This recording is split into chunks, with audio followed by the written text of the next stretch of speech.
안녕하세요, 허이덤입니다. 어떻게 태풍 피해는 없으셨는지 모르겠습니다.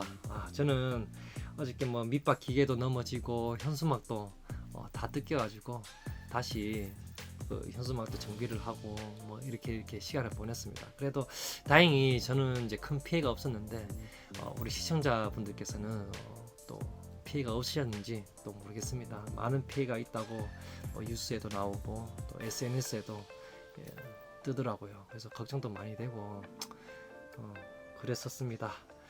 그래서 지금 이제 태풍이 지나가고 하루 이제 지났는데 날씨를 보니까 상당히 많이 좋더라고요. 이제 밤에는 또 이렇게 좀 많이 쌀쌀하고 또 낮에도 또 선선하고 이렇게 하는 거 보니까 본격적인 가을이 왔다는 생각도 듭니다.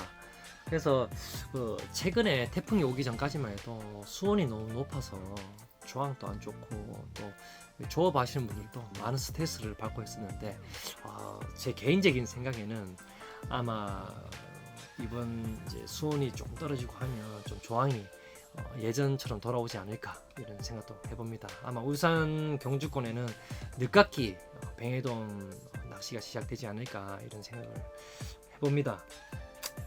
자, 아무튼 이제 본론으로 들어갈게요. 이제 막대치 이야기를 제가 하기로 했지 않습니까? 그래 오늘은 막대치가 어떤 종류가 있는지 거기에 대해서 짧게 한번 설명해 드리도록 할게요. 막대치는 일단 세 가지를 분류를 합니다. 비자립, 그리고 반자립, 그리고 자립, 이 세 가지가 이렇게 나오죠. 일단 제일 많이 사용하는 막대치는 반자립이라고 보시면 됩니다. 그래서 입문하시는 분들은 자립 막대치를 구매하시기보다는 또 반자립 막대치를 구매하시는 게 좀 더 유리하지 않을까 저 개인적인 생각을 해보고요.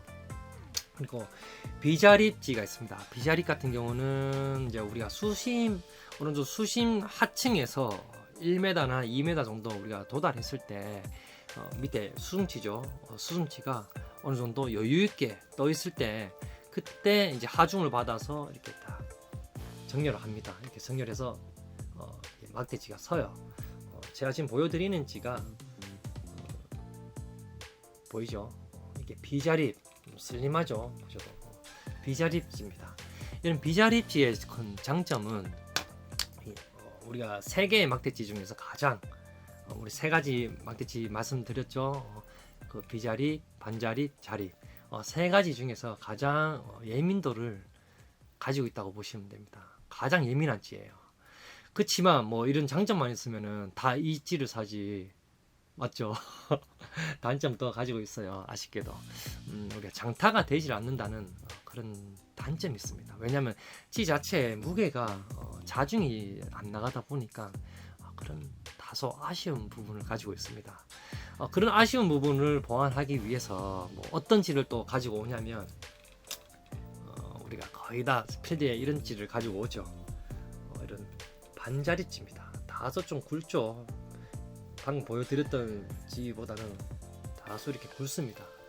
이런 그런 이제 반자림찌 반자림찌는 어느 정도 투척률도 가지고 있고 그리고 예민도도 어느 정도 가지고 있다는 큰 장점이 있죠. 그렇지만 비자립에 비해서는 예민도가 약간 떨어진다 라고 볼 수밖에 없습니다. 왜냐하면 그 무게 찌의 그 하중의 차이에 다소 그런 게 있지 않을까 저 개인적으로 그렇게 생각을 해보고, 그래서 근거리와 또 약간 장거리 어느 정도 장거리를 우리가 노릴 때는 반자립을 이제 노리시는 게 구매하시는 게 유리하실 거고, 그리고 발 앞에 근거리를 노리실 때는 비자립을 선택하시는 게 좋지 않을까 그런 이제 말씀을 드리고 싶습니다. 그래서 우리가 그 뱅에돔찌 선택할 때도 말씀드렸죠. 일맥상통하지 않을까 이런 생각이 듭니다. 그리고 자립찌가 있죠. 자립찌 이런 상당히 굵습니다. 방금 제가 보여드렸던 그런 찌와 굵기 차이가 벌써 이렇게 나죠. 자립찌와 그 비자립찌는 굵기 차이도 이렇게 많이 납니다. 그 자립찌는 비자립과 그 반자립은 어느 정도 수진층을 도달해야지 찌가 완벽하게 쓰는 성질을 가지고 있어요. 특히 그 비자립 같은 경우는 아예 누워 있습니다. 밑에 있는 그 무게가 가부하를 받아야지 지가 서버려요. 그게 반면에 그 반자립 같은 경우는 차이가 어느 정도 쓸까 말까 하는 그런 성질을 가지고 있습니다. 왜냐하면 투척률을 위해서 이렇게 밑에 하단에 셀을 박아놨어요. 근데 그 비자립은 셀을 박아놓은 모델도 있겠지만 거의 박아놓질 않았어요. 그래서 아주 가볍습니다. 손님이 오셨네요. 좀 더 다시 제가 말씀을 드릴게요. 죄송합니다. 손님이 오셔가지고 제가 다시 자리에 앉았어요. 일단 이제 제가 비자립과 또 그 반자립에 대해서 설명을 해드렸죠. 자립 같은 경우는 일단 자기가 던지면 씁니다. 일단 기본적으로 서요. 잔존부력은 많이 남아 있겠죠. 잔존부력은 여러분들께서 수중지를 달아가지고 또 부력을 맞춰야 된다는 그런 부분이 있고요. 그리고 그 자립은 어떨 때 쓰냐면 좀 우리가 장타를 칠 때, 먼 거리에 장타를 칠 때 주로 많이 사용을 합니다. 그래서 뭐 한 40m, 50m 이상 우리 그 선장님께서 좀 멀리 쳐야 됩니다 이렇게 했을 때 좀 멀리 치고 싶을 때, 그리고 바람이 많이 불고 노을이 좀 있을 때 조금 더 안정적으로 우리가 흘리고 싶을 때는 우리가 자립지를 쓰긴 씁니다. 근데 그 막대지는 날씨가 안 좋을 때는 좀 피곤한 부분들이 많아요. 왜냐면은 이제 노을에 따라 잠겼다가 안 잠겼다가 잠겼다가 안 잠겼다가 이렇게 하니까 좀 헷갈리는 부분들이 사실 없지 않아 있습니다. 그렇기 때문에 구멍지라든지 그리고 우리가 막대지라든지 그 환경에 맞게 사용하는 게 맞지 않을까, 저 개인적으로는 그렇게 생각을 해요.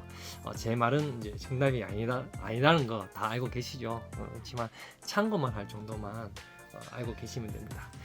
그리고 그 세 가지를 제가 짧게 설명을 다시 드릴게요. 정리하자면은 비자립은 근거리찌이며 또 우리가 스스로 쓰지를 않아요. 밑에 수중찌가 어느 정도 가부를 줬을 때, 가부화를 줬을 때 찌가 이렇게 딱 씁니다. 그리고 그 비자립찌의 그 장점이라면은 우리가 뭐랄까 이제 그 예민도가 상당히 좋다. 그렇지만 단점은 장타를 치기가 조금 어려운 부분이 있다는 점, 그 점이 또 있고요. 그걸 좀 보완을 하고 좀 그래도 중간급을 쓰고 싶다, 자립과 비자립 중간 정도를 쓰고 싶다 하면 또 반자립이 있죠. 반자립 같은 경우는 이제 원투성도 어느 정도 괜찮고 그리고 무게감도, 찌의 무게감도 느낄 수가 있고, 그리고 어느 정도의 또 예민도를 가지고 있는 게 또 반자립. 또 막대찌를 구입할 때 제일 많이 팔리는 게 반자립이라고 보시면 돼요. 그래서 반자립, 처음 낚시 시작하시는 분들, 막대찌를 쓰고 싶으신 분들은 반자립찌를 구매하시면 되겠다라는 말씀을 드리고 싶어요.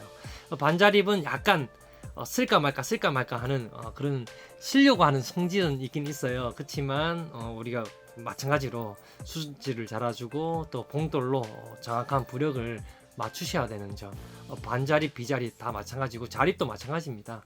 그래서 자립지는 좀 바람도 많이 불고 좀 노을도 좀 있고 멀리 치고 싶을 때 자립지를 사용하면 되는데 단점은 둔탁하다는 점이 있죠.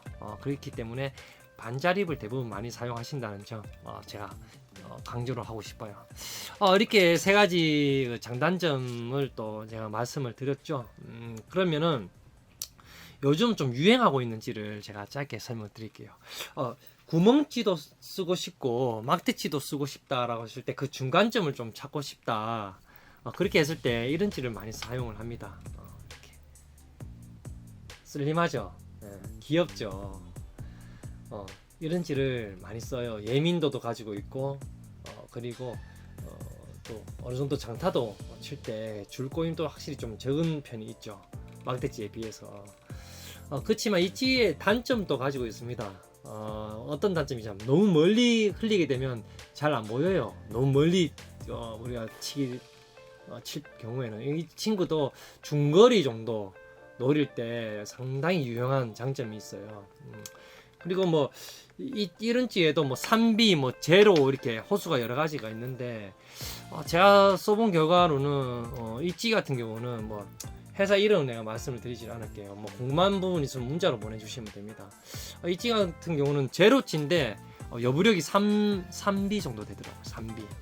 그러면 뭐 한 B는 0.5 정도 보시면 되고, 뭐 한 2B, 3B, 뭐 2로 잔존 무력이 1호까지 올라가신다고 보면 돼요. 그렇기 때문에 간선돔 낚시할 때 상당히 재밌게 쓸 수 있는 찌라고 보시면 돼요. 원래 뱅에돔 낚시할 때 쓰라고 만들어 놨는데 제가 제 경험으로는 감선돔 할 때도 이 친구로도 감선돔 상당히 재미를 많이 봤던 경험이 있습니다. 그래서 이런 찌도 막대찌로도 괜찮다라는 말씀을 드리고 싶고, 감선돔 낚시할 때도 유용하게 쓸 수 있다는 그런 장점을 말씀을 드리고 싶어요. 그리고 투척률, 또 예민도 이런 부분에서는 우리가 쌍방으로 다 장점을 가지고 있다고 보시면 되고, 뭐 단점은 너무 멀리 흘리게 되면 찌톱이 잘 보이질 않는다는 점, 그 점이 또 있겠죠. 그리고 우리가 그 토너먼트 경기라든지 우리가 게임, 간선동 게임 대회를 자주 나가시는 분들은 이런 찌도 추천을 드리겠습니다. 자, 저번에 말씀드렸죠. 우리 대한민국에서 감선돔 찌만큼은 가장 잘 만든다는 브랜드의 찌입니다. 일반 구멍찌로도 쓸 수 있고, 제가 지금 만들어 놓은 것처럼 막대찌 식으로도 쓸 수가 있습니다. 막대찌라기보다는 그냥 이제 속공 방식으로 쓸 수가 있죠. 이렇게 막대를 하나 달아가지고 이렇게 쓸 수가 있습니다. 이 찌의 장점은 이렇게 막대식으로 이렇게 여러 개를 만들어 놓고, 이렇게 여러 개를 만들어 놓고, 뭐 0.5호, B, 3B, 1호, 0.85 여러 개를 미리 만들어 놓고 찌 주머니에 넣어 놨다가 채비를 바로바로 바꾸고 싶을 때 이렇게 좀 킥으로 사용을 할 수 있다는 점. 그리고 0.85 1호로 바꾸면 잔존 부력이 더 많아지겠죠. 그러면은 이런 전용 부력 조절기가 따로 있습니다. 조절 이 수중찌인데 뭐 조절 부력 봉돌이에요. 봉돌식인데 이렇게 이 친구로 찌만 바꿨을 때 미세 부력을 조절할 수 있다는 그런 장점이 가지고 있고, 이 찌의 가장 장점은 이렇게 전자 케미를 이렇게 달아버리면 야간에도 오동목지인데도 불구하고 야간에도 감선돔 낚시를 즐길 수가 있습니다. 그래서 야간에 낚시를 하다가 우리가 해가 떠버리면 굳이 찌를 바꿀 필요가 없다. 그런 큰 장점이 있죠. 그리고 찌톱으로도 쓸 수가 있어요. 지금 이 보이죠? 전자케미. 찌톱으로도 사용을 할 수 있습니다. 부력을 이 위에 전자케미만 남겨놓고 낚시를 하면 정말 더 예민하게 낚시를 할 수 있다는 장점이 있죠.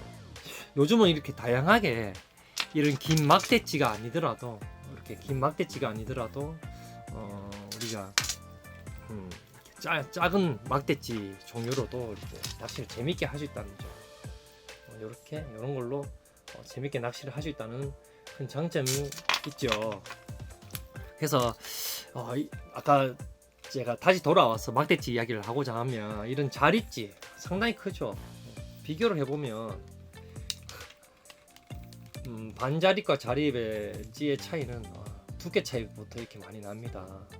그래서 아마 예민도를 따졌을 때는 좀 자립찌가 좀 불리한 부분이 있고요. 그리고 막대찌를 구입하실 때는 뭐 2만 원짜리, 뭐 3만 원짜리, 뭐 18,000짜리 이런 막대찌는 굳이 구입할 필요가 없습니다. 요즘은 기술력이 너무 좋아져 가지고 뭐 한 만 원 밑으로 하는 막대찌도 상당히 잘 만들어요.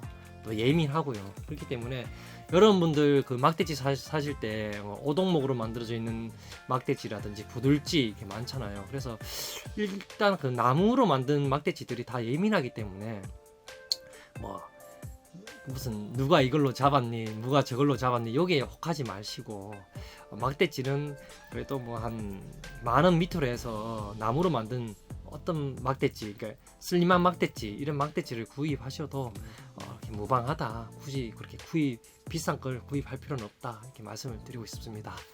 오늘 조금 그 영상이 도움 되셨는지 모르겠습니다. 오늘은 막대찌에 대해서 이렇게 설명을 드렸는데, 내일은 우리가 막대찌 채비하는 방법을 짧게 제가 영상을 만들어서 여러분께 보여드리도록 하겠습니다. 제 영상이 도움되셨다고 하면 좋아요, 구독 버튼 꼭 부탁드리고요. 드디어 제가 이 영상이 아마 올라가면은 한 6,000분 구독자가 되는 것 같아요. 뭐 좀 기적적인 이야기죠. 제가 유튜브를 그렇게 잘하는 것도 아니고 또 설명을 잘 해드리는 것도 아닌데도 불구하고 이렇게 많은 구독자분들께서 구독을 해주신다는 부분에서 너무 감사드리고요.